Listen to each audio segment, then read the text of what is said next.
Naimbag na daw Cervantes. You are listening to 93.5 Radio Kabinada. Hi, good morning to everyone. So here again is our special edition, our celebrity edition, and we are very honored to have today one of the key players in the entertainment industry in ABS-CBN, an award-winning director, screenwriter, and producer who made some of Star Cinema's biggest hits like Sana Maulit Muli, Mga Agalea Fans, Madrasta, The Mistress in Barcelona, and many, many more. She is key in developing the careers of so many of ABS-CBN's biggest stars, from actors to directors.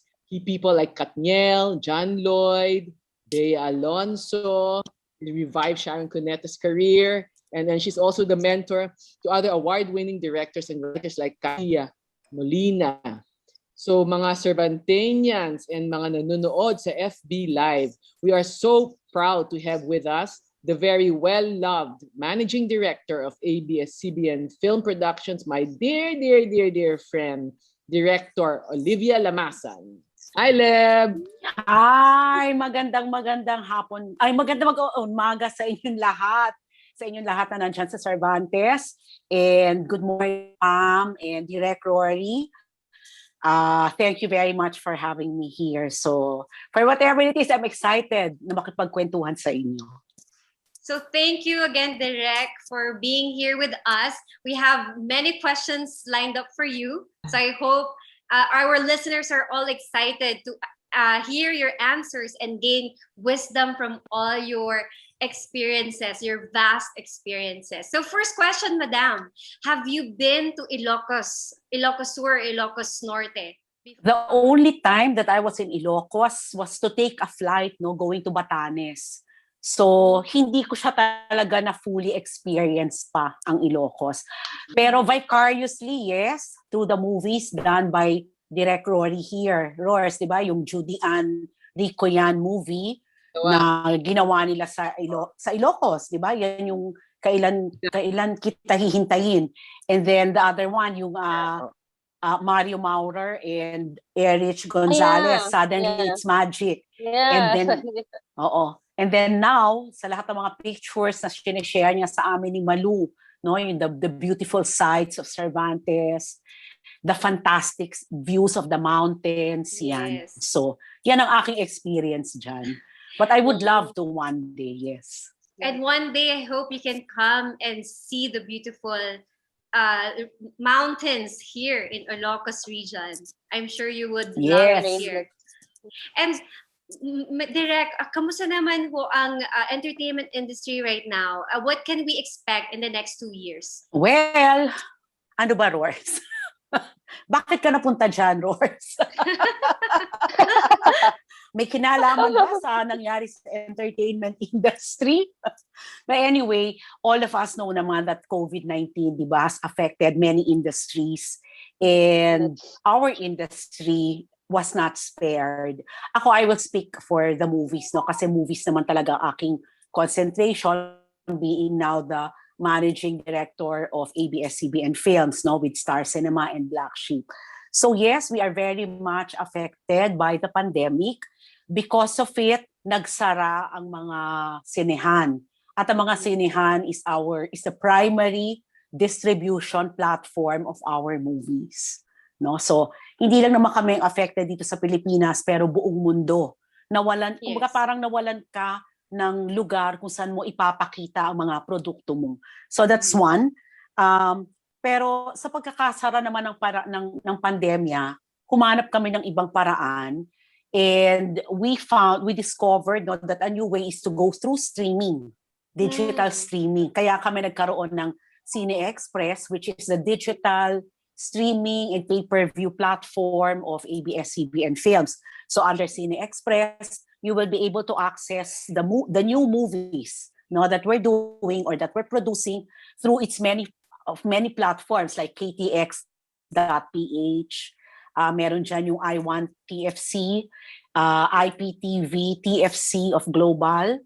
And meron din access rin sa platform ng Sky Cable Pay-Per-View and Signal Pay-Per-View. However, it's not the same kasi whereas noon, 'di ba?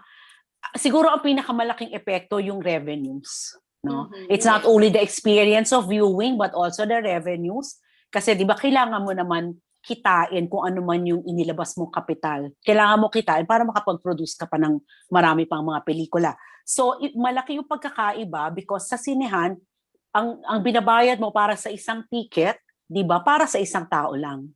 Sa streaming, 'di ba? Sa streaming, ang ibinabayad mo sa isang ticket can already enable an entire household to watch it just for one ticket. An entire neighborhood, kung gusto mo mag-gather o sa isang ticket lang, pwede na mapanood ng buong neighbors ninyo ang isang pelikula. So, napakalaking pagkakaiba niyan at malaking epekto yan when it comes to the revenues. Yun. Ano to, ang dami mo rin kasing kakompetensya. Yes, No? true. There's a lot of the OTT platforms like Netflix, iFlix, the biggest, the biggest of which is Netflix, right, yours? Yes. So, ang dami-dami na talagang choices, no, ng mga tao kung saan nila i-access at kung ano ang panonoorin nila. Sobrang dami. Yun. So that's one of the things. Other than that, of course, the piracy. Roars, ang piracy, grabe. Grabe talaga. So that really affects even, kunyari, di ba, sinasabi ko nga that you cannot earn entirely.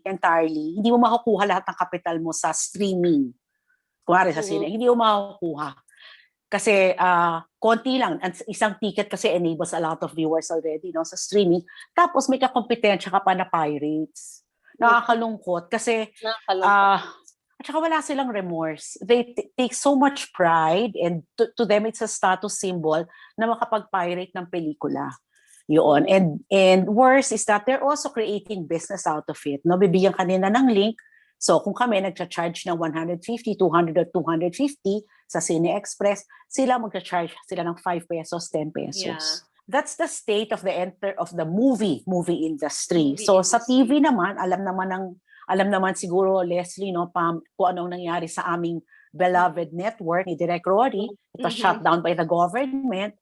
So kahit na ganun, paunti-unti, parang patuloy pa rin kami trying to connect and trying to serve, no, our audience. Okay, yes, it's true. It's quite challenging, especially nowadays. Everything needs to be online na, no? So I guess it's all about thinking of how to really pivot fast, right? And with all the competition around, how you can innovate then. But I guess it's also more challenging kasi entertainment industry, marami kayong mga may piracy, may mga iba-ibang platforms. So that's true. So we're actually looking forward to seeing how this whole thing will transition and evolve during this new normal that we are in right now. Yeah. Actually, we're also curious. How do you decide which one goes to a film or TV, like for a project? How do you decide that? And kung sino yung bagay na artista? How do you go about that? Siguro, sagutin ko muna yung kung sino ng bagay na artista kasi mas maiksi yung sagot. Kung bagay na artista, it depends on the character. You read the character, you create the character, and then you find or you try to look for the actor or the actress that will match, no, the character. So, madalas, tinitignan mo, kunyari, yung personality or the persona of the character that you have, and then minamatch mo sa persona ng artista. Yun, that's one way. And then the other way, as Direk Rory would know, minsan maraming beses ina-assign kami ng artista. Kunyari, Roars, eto gusto magpa-direct sa'yo sa ganito. Can you do a movie for Angel Locsin? Or can you do a series for Angel Locsin? Katniel. O kaya Katniel, di ba? So, ibabagay sa capability nila yung characters na i-create. The other one, how do we say that the material is for film or TV? Madaling sagutin, kunyari, for special effects movies and for action movies. Kasi the bigness in scope, for example, would automatically dictate that, okay, this is for the big screen. This is for cinema. This is a cinematic experience, no? Kasi may effects, di ba? The Marvel movies, Yes. parang ang ganda niyang i-experience sa big screen as opposed to a small Yeah. screen. Pero ngayon, sa nangyari? Sa nangyari, ipapalitan ng papaliit talaga yung mga screens where we consume, no? Or we access the movies. So ako, if you ask me, there's not much difference because a story is a story, no? But I think malaki ang kinalaman ng budget. Yun. First is the bigness, no? So the bigness kasi will dictate also the kind of budget that you will have.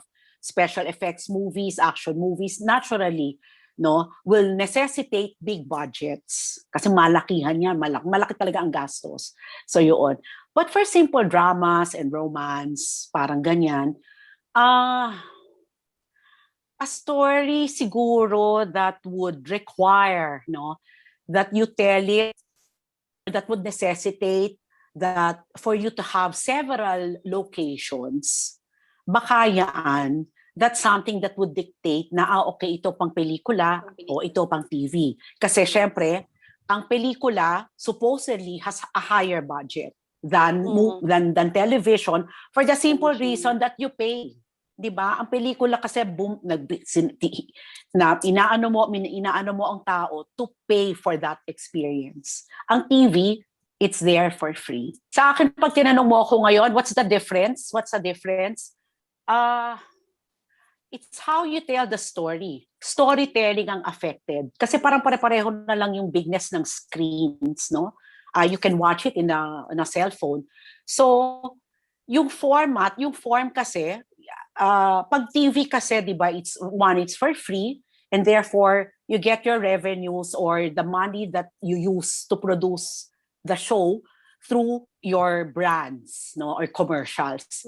And therefore, yung storytelling sa TV ay napuputol ng gaps wherein nandyan kailangan mong mapanood or maipalabas ang commercials. So the viewing experience ay putol-putol as opposed to a cinema or a movie, mas focused, mas full yung attention for an hour and a half to 2 hours. So hindi siya napuputol. So that ang laking effect niyan in the way you tell the story.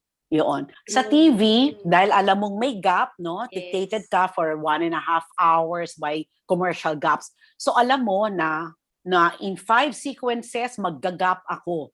So kailangan, my 5th sequence, ang taas, very intense, para pag-break ko sa commercial gap, bitin na bitin yung tao. So okay lang, i-consume nila lahat ng commercials, pero babalik sila para ituloy, no, yung experience. So sa TV, marami kang ine-explain, mas madaldal. Kasi mas marami kang ine-explain dahil hindi focus ang viewing ng tao. Ang daming nagpa-plancha, naglalaba, nagluluto, nakikipagkwentuhan, tumitingin sa cellphone. Sa sine, it's a focus. It demands focus. So, yung story, the kind of storytelling that you have there, less talk, more nuanced, yun, parang it's more felt, na-experience mo. Yung, I agree. Yan. So, mas subtle dapat yan. So, to me, yan ang malaking difference nila. Wow. We're actually learning a lot from all your answers, Direct. Tingnan mo si Pam, nag-take down notes pa. Baka gusto rin mag-direct someday ni Pam. Hindi. Kasi it just enthusiast lang ako sa mga ganitong bagay. Parang, you know, it for me, iba talaga yung feeling kapag when you're watching like in a big screen compared to like the small screen. Parang it takes your breath away, especially like mga critical scenes, parang wala lang. Parang gaganda lang. Yeah. Pero ako one day, you might want to write. Diba? You might want to contribute your stories to us. Andiyan si Direk Rory, andiyan ako. Diba, Rory, magdidirect ka pa rin naman. Yes. Hindi, sabi ko po kay Rory, mag-side artista na lang po daw kami ni Leslie. Why not? Why not? Mag-artista daw sila. Sabi ko, okay. Oh, why not? Of course. Okay. So again, looking Yes. forward to that. But as a follow-up question, direct, when you create a story, what is your, or when you direct a film, or ano, what is your inspiration usually? What inspires you whenever you try to Yeah. create What a inspires story, you? or The first question that I ask myself, no, do I have anything to share? Yan. What is it that I would want to share? Yan ang pinaka ano ko talaga. Do I have anything to share? And what is it? Kasi that's where I get my inspiration, Mhm. diba? Yes. To be able to share, and in sharing, to be able to touch hearts, as Direct Marilu would always tell us, no? Marilu Diaz-Abaya. And in touching their hearts, probably enhance their lives. Yes. Yun. And in enhancing people's lives, siguro make this a better place to live in. Yes. Yan. And- So that's and- my inspiration. That's Wow. why I would want to tell and share. That's actually a great, especially in your capacity to reach more people. No, that's a great responsibility. That's a huge responsibility, and for you to be able to use that for the good of all people, that's even a greater, I guess, service to humanity, right? And a greater meaning to what you're doing, because you have that inspiration to actually touch people's lives and help them become better. Direct, ngayon naman, I want to ask, what in your many years of being a writer and director, what are your greatest lessons? Siguro I'd say that life is not perfect. Yun. And that I will not never be able to achieve everything that I want to achieve in one lifetime. No, in this lifetime. And most of the time, I will not get what I want exactly how I imagined it. Yun. But even then, at the end of the day, it's okay. Yan. And that, sinulat ko kasi kaya binabasa ko dito eh. Yan. But the most important thing is that one knows, or that I know what I want, because in knowing what I want, I can help define my vision. Yun. And then, knowing why. Bakit ko ginagawa ang ginagawa ko or ang dapat kong gawin? Because knowing why enables me to define my mission or my purpose. And knowing my purpose is what will drive me to accomplish what I have set out to do, whatever the challenges come my way. As Direct Rory would say, live and learn, roll with the punches, and choose your battles. Wow, very nice. Thank you so much Wow, for that. thank you for that. Actually, napag-usapan din namin in the past episode about having your North Star. So parang ganun din po siguro yung ibig sabihin nyo, no? Like having that higher purpose, having that North Star. That, no matter what happens around you, you'll be okay kasi you always go back to that. Your why, your purpose, your higher purpose, and why you're doing what you're doing. So that's beautiful. Thank you so much. Thank you so At much. yung why na yan, natutunan ko yan kay Simon Sinek. Simon Sinek, yes. Simon Sinek. Yeah. The book, So, I read that book. It's very nice. tama Ano yung naman book? siya. Share sa mga Um, listeners. The book is Know Your Why. Oh, what's that? Mm-mm.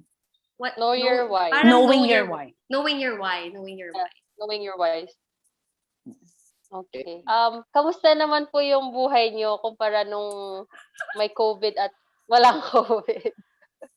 I think, well, because of everything that has happened, no, to the world, no, and to our company, I would say that pressure has not alleviated. Yun, marami pa ring pressure every day, marami pa ring trabaho, marami pa ring ginagawa.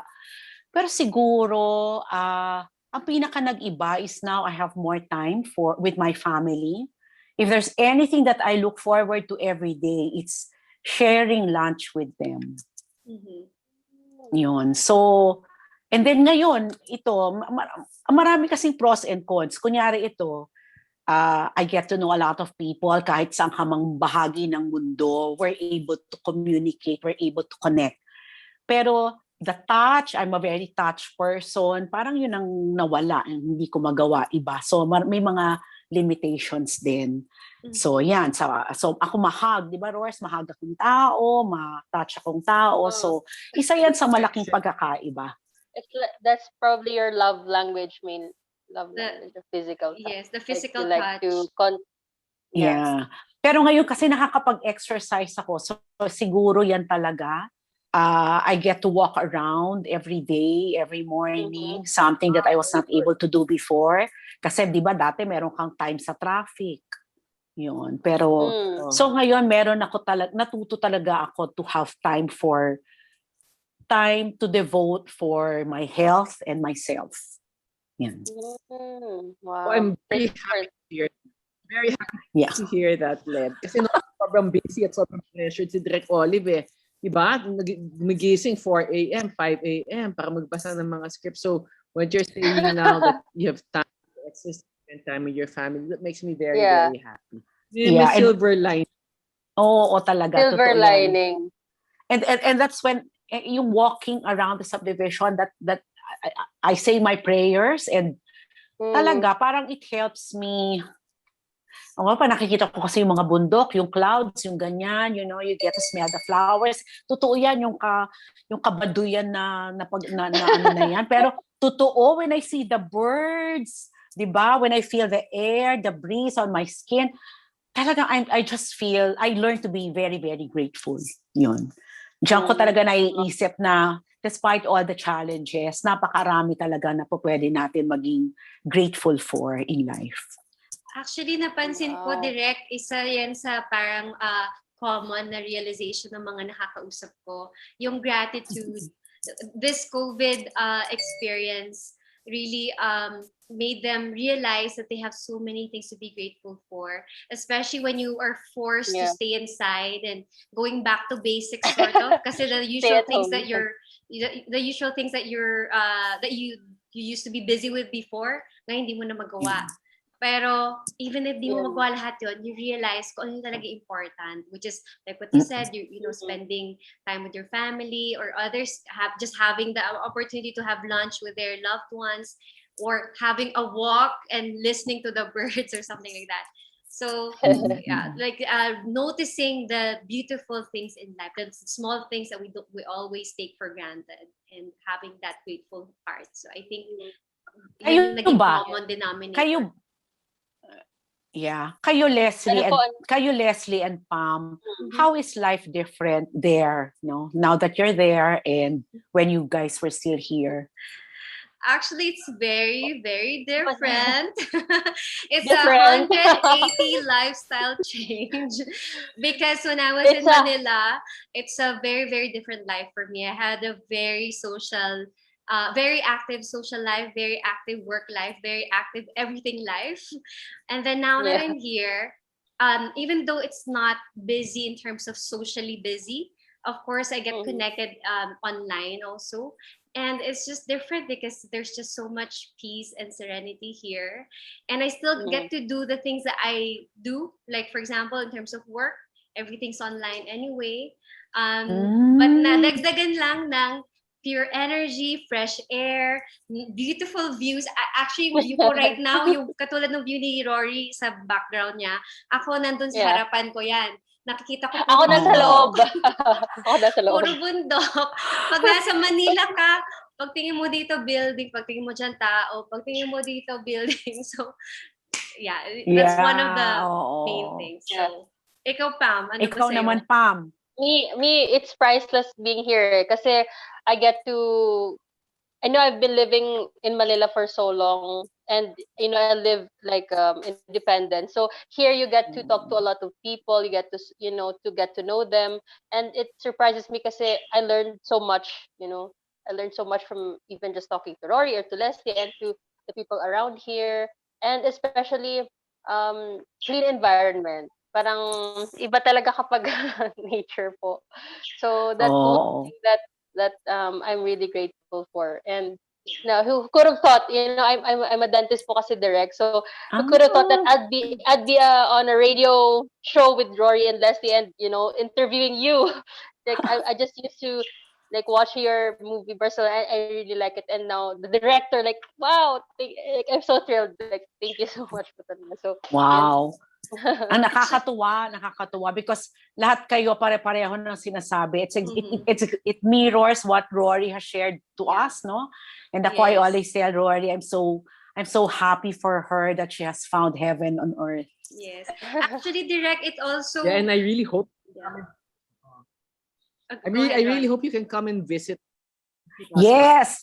Oo, Mhm. magtatanim din kami ni You like- Malu together with you. I want to experience the beautiful view and just really being so at peace. And sa akin, this is Yeah. my reward na eh. For work. Oo. Yes. Actually, Direct, to add to that, Here, it's not naman, just... Yeah. Yeah, no, I was going to say, we live in a healing community. So we'd like to invite you. Yeah. One day soon. And actually, to add to that, aside from the views and the peace and all that, everything that they said, it's also a big factor when you're living with like-minded people. So if Yeah. it really plays a big role. Like kasi whenever you're whatever environment you immerse yourself with, para siyang osmosis, di ba? Parang a-affect ka rin who you are based on the other people around you. So that's one of the biggest also factors that's different from me being here and also me being in Manila. Kasi sa Manila, halong-halong tao yan, di ba?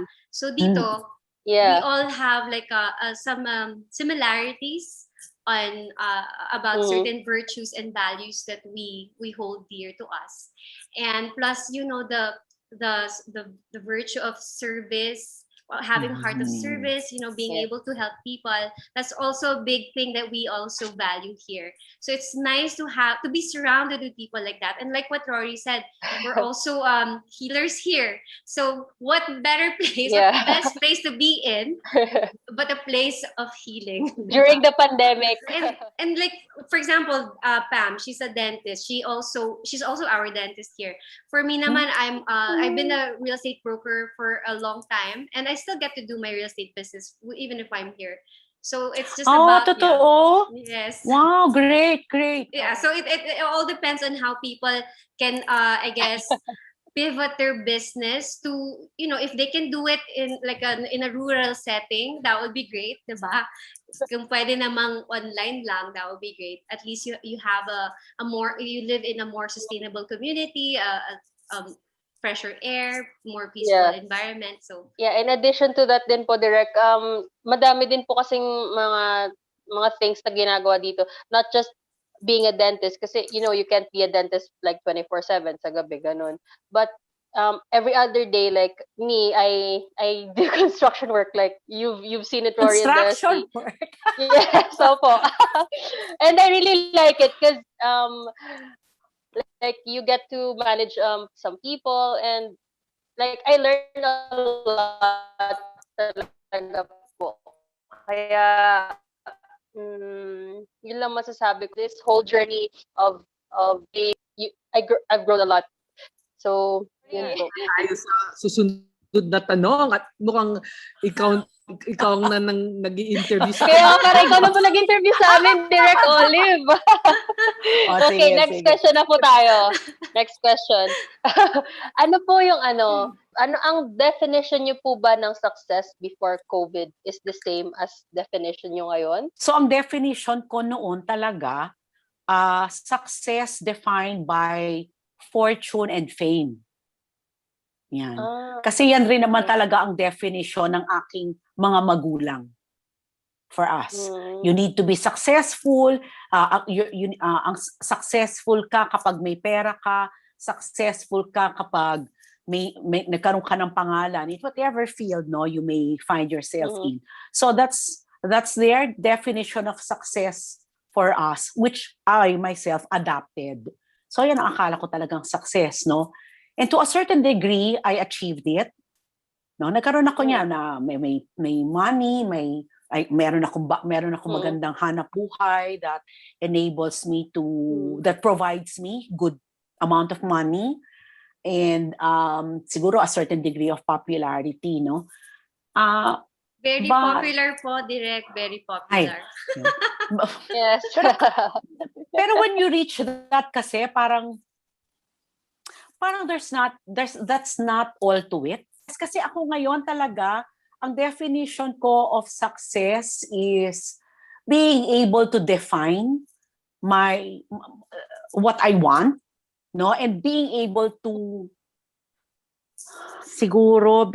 define what I want, define that purpose, and achieving, no? So kahit hindi ko ma-achieve yung fullness niya, for as long as I know in my heart that I have given it my 100%, to me, yan, I have achieved it and I am successful with it. So yun, siguro sa akin ang definition ko of success now is siguro the freedom to be able to choose, Yes. Wow. Yeah. to make Wow. choices Wow. for myself. That's For beautiful. myself. Yeah. Yan. Wow. It's Aided true. yan by Direk Rory. Guided niya yan. Gina-guide niya ako towards that. Di ba, Rory? So nice. Wow, that's beautiful. Actually, it really varies. In different stages of people's lives, success can be defined in differently talaga. Like what Master Delpe would teach us here. Some people would go on a path of success, and as you mature or as you evolve, you go for a path of balance. Like you want to balance the different areas of your life, because there are 5 key areas of life. And then as you progress or evolve further, you go on a path of fulfillment. So nag-iiba-iba yung mga priorities and definitions of success in every stage of one's life. And that's a beautiful, beautiful definition, Direct. Like being able to Yes. choose. I'm having so that curious. freedom. Yeah, I'm just so curious. Roars, alam ko 1.5 hours lang to, but I'm so curious about your answers. Have you answered it? Nasagot nyo na ba yan sa radyo na ito? Pareho kami like Olive noon di ba? Our generation talaga, to be successful, you need fame, power, money, etc., right? But ang kaibahan ko kasi I almost died, and Olive knows, I almost died of dengue like 11 years ago. It completely changed my perspective, and which is really why I ended up here, because you were asking why I ended up here. So it has changed for me. Really, success nowadays really is to be able to live in peace. You have no stress, and for me, it's really a life of service. I think I'm at that stage already with all my experiences. If I can live a life of service and be fulfilled and just be plain happy and help others, to me, that's success already. Oh, ikaw, Now. Pam. Wow. Ikaw, Pam. Wow. Ano? Ini-interview naman kami sige. Pam, ikaw. I'm curious. Ako mabilis lang po kasi I'm 25 now, so I'm still like a growing child. So I still have so much fire in me. So parang hindi ko pa siya ma-define what is success to me. Parang I'm still, like exploring. Yun po. So I'll give it to Leslie. Ikaw, Leslie. Ikaw, Leslie. Ako, for me, success is achieving self-mastery and helping others achieve that as well. Like mentoring or guiding people to go on that path. And also, like aside from self-realization, having self-actualization, which is a path to self-mastery. Wow, service. ganda rin. Ganda. Thank you for your wonderful answers. Naging interview na Because natin of to. that, kaya nga, next question na po tayo, direct. Magtatanong ng next question. Kasi Okay po. dito sa Cervantes, one of this is really teenage pregnancy. So what would you advise the youth of today? Youths of today. Youth of today. You mentioned about pregnancy kanina, Ross. I didn't quite get that. Teenage pregnancy is one of the major issues here in Cervantes. So what would you advise the youth of today? There's one thing you can advise. Okay. So, ang sasagot ko sana parang have focus and learn patience. And I'm saying that kasi with parang lahat ng available, sobrang napakadaming available, no? And available and various, no? Na available everything, no? At saka parang ang bilis lang at the snap of the finger, parang yung access natin to everything parang ang bilis lang, no? So ako talaga, it would be focus and patience. Kasi napaka-impatient ng mga bata ngayon. But with regards to, I think my third point would have something to do with what you said, Roars, about pregnancy. Kasi, iba, ngayon, usong-uso na sabihin, basta kung saan ka masaya, whatever will make you happy. Yun. So there's so much call to exercise freedom of choice. But if really, freedom entails responsibility. Because you do not live alone. You live with other people. So whatever choice, whatever decisions, or however you live that freedom that you have will affect others. Yeah, kunyari yung mga writers, di ba, mga bata, mga millennials, Gen Zs, hindi na, sabi direct na, but this is what I want, this is what the character wants, dapat ganito, etc., etc. So ko talaga sinasabi ko parang, ito ba talaga ipapalabas natin? Anong values ang ituturo nito? So yun, very, very particular kami dyan. So, but parang giving opportunities to new voices, but making also the young ones realize that whatever voice, it is that you would want, or what message it is, that you will share with that voice will affect a great many others. As you said earlier, Leslie, di ba? We are, as creators or as filmmakers, we are in a position, to really touch, influence many lives and many minds. So, napakalaking responsibility noon para sa akin as a filmmaker and as a mentor to future filmmakers. Wow. So, yun. And I think direct yung mga people in such with such great power such as yours, it's very, very crucial na you have that greater mission, which is what you are also shared with us kanina, like that kind of mission of helping others. Kasi kung yung mission is iba, delikado kasi lalo laki ng influence nyo ang laki ng influence sa mga tao. So we're happy to know that you have that very, very admirable mission. And may I add also for the youth of today who are listening, it's very important to find the right mentor, right? Kami ni Direk Olive, we were mentored by Marilu Diaz Abaya. Ang bata pa lang kami, she would always ingrain that in our meetings. You have a huge responsibility with all the work that you put out there, etc. And that is what we have also passed on. So ang swerte talaga ng mga mina-mentor ni Direk Olive because binibigay niya yung right values, yung foundation. So it's directing is not just a matter of direct this. Like what she was saying, the responsibility is really very huge. Yeah. Likewise, Direk Rory, and also we have shared mentors like Charo, like Malu. And I think we're very fortunate to be with a company like ABS-CBN that really gives value to service, and really gives focus on good values to impart to our audiences. So, yan. Sabi nga nila, pay any price to find a really good mentor. Kasi when you have a mentor, you can be reading so many books or watching so many whatever seminars. Pero when you have a really good mentor, pwede mong ma-digest lahat yan in 1 hour with that really good mentor. And I'm sure that's what you've done to many people, Direk. And also Direk Rory. I'm sure Direk Rory has touched many lives as well. So siguro parang ang ganda rin yan, ang ganda rin yan to impart, to the youths of today. Because they will not be forever young, right? They will also reach where we are right now. And therefore, they will also be mentors, in the future. Ako sana magkaroon sila ng ganun, yung commitment. Values. Oo, the value. At saka yung commitment to also mentor others. Kasi konti na lang yan. Ayaw kasi, napansin ko sa youths of today, parang mentorship is really, because mentorship is different from control.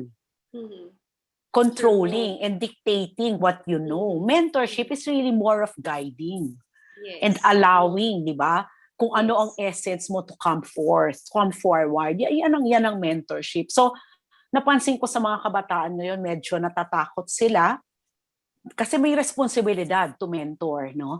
And baka nami-mistake nila ang mentorship to have power over or control over, which is really not what mentorship is. Mentorship is guidance. To me, yun. Yes, true.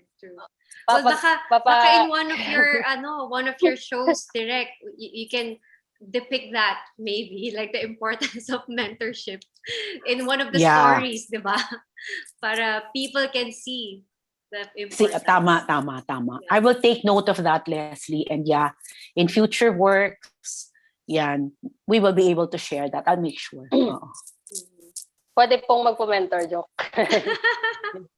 Sure. Magdidirect na itong si Pam, Royce. Gawin mo na niya yung mga namin. So anyway, moving on. Anyway. Deb, if you had the chance to talk to your younger self, what would you say to the younger Olive? Siguro sabihin ko, Royce, sa kanya talaga, Leb, it's okay to fail.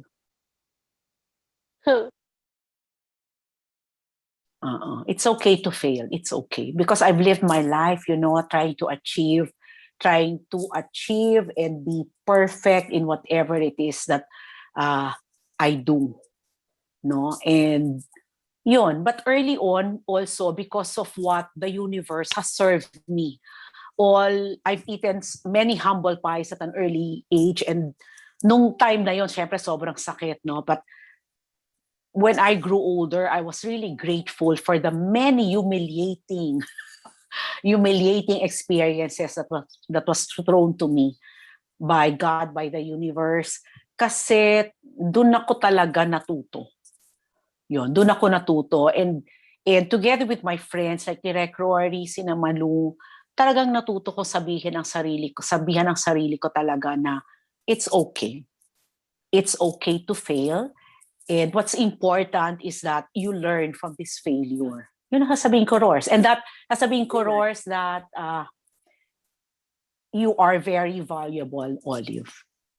You are important, you matter, and you are valuable. Wow. That's actually beautiful. That's very, very beautiful. That's actually very important, Direk, yung knowing and understanding your self-worth. Kasi what I noticed, most people, when they act out or do certain things that they're not supposed to be doing, it's because they don't realize their self-worth and self-value. So they manifest it in different things. So that's, I agree. But it's not easy, di ba? I mean, di ba kasi sa mga nakikinig, baka mamaya sabihin nila, may mga kasi parang ina-adapt lang at nagiging rhetorical. Hindi madali. It takes years of experience. And Pam actually is very lucky because at an early age she's there and she's being guided. Di ba? Nandito ka, Pam. So, yun. So, ang swerte mo kasi hindi siya madali. Yes. Hindi siya, it's something that yung self-awareness, hindi madaling dumating sa buhay ng bata. Yan. Di ba, Leslie? Ano yan? Years of experience and the many, many experiences that you have in life. Yan. Actually, yung iba nga, nasa deathbed na, hindi pa rin na-achieve yun. So, important, I guess, is yung first step, yung self-awareness, katulad ng sabi niyo, Direk, di ba? And then it's a process in getting to know yourself, who you are, what you are, and then your self-worth, your value. So, yeah, that's very, very kasi yung self-awareness, di ba, Leslie, kasi ako pag kunyari, kabanding ko ang aking mga pamangkin, ako sinasabi ko talaga na, kunyari the word acceptance, I accept myself. Sinasabi ko, hindi madali or wag niyong biruin yung pagsabi niyan because it really takes a lot. Yes. It really takes a lot because you need to go so deep, no, within yourself, no, in asking questions and facing the most hurting questions, di ba? Yes. At kailangan mo talagang masagot yon with all honesty. Yes. Yun talaga bago ka makarating. makarating talaga diyan sa maturity. Yun. Yes. Kasi pwede mo naman say, I accept myself, or I am honest with myself, I am like that. But ikaw lang talaga ang makakaalam kung totoo ang sinasabi mo. Thank you for And I sharing think that. it's also important for you to realize that there's no mistake in life. There's no mistake. It's all Uy, learning bago by yan. doing. Ah, Thank you, Rory. wow! I've always told my nephews and also my staff, don't make the word failure or mistake exist in your life, because there's no such thing as failure, and there's no such thing as a mistake. There are only learning experiences.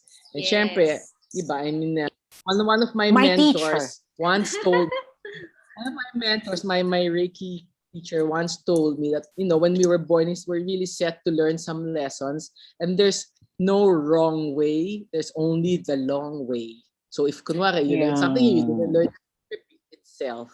So that's why learn the lessons well, and really, the ones that go through great pains are the ones who really have a lot of wisdom. Diba? That's where we I learn, agree. diba, Lev?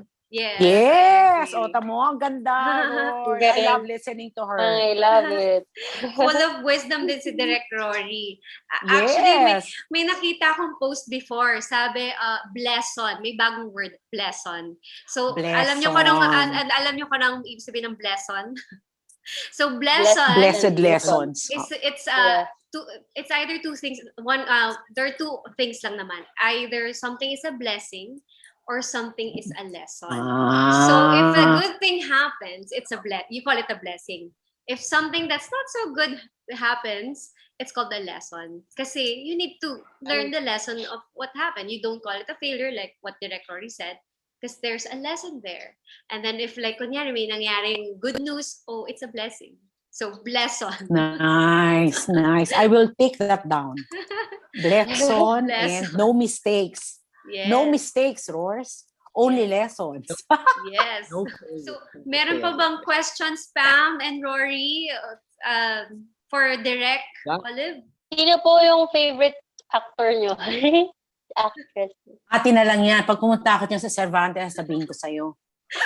Sige po. Sige po. Good answer. Kapatayin ako ng marami. One of the most well-loved. No, this is not to float your boat, but really one of the most well-loved people in the industry is Direk Olive. Thank you. Actually, Direk, just by looking at you, I can sense your aura. You have a really Vibe. really good aura. So Thank really you. good energy. Thank Really you. good energy. So thank you again. Thank you so much, Direk, for spending this hour with us. We learned so much from you. I'm sure our listeners got so much wisdom from our interview. Ito nga si Pam nakapag-take down notes. I'm sure yung mga listeners natin ngayon take down notes din. Yes. So you told us earlier na it's important to have that knowing your why, diba? Knowing your why, and then having that self-awareness, valuing yourself, knowing your self-worth. You also said that it's important, your success now is having that freedom to choose. And then with that freedom comes great responsibility. So you shared so many insights that we can truly apply in our lives. And si Direk Rory, ang dami ring sinabing magaganda. There are no mistakes. Only lessons. No mistakes. So, no mistakes. Only lessons. And you have also shared, no, Leslie, a lot, no, insights likewise. Yes. Blesson. So, blesson. Yes, blesson. Everything is either a blessing or a lesson. So before we say goodbye to our listeners, Direk, any other last words, quotable quotes, or whatever it is you want to say? Maraming salamat lang for this opportunity, no, this hour to share with you many lessons and to learn a lot from you guys. So to the rest of the world, let's continue living and learning. Yun lang po. Maraming salamat.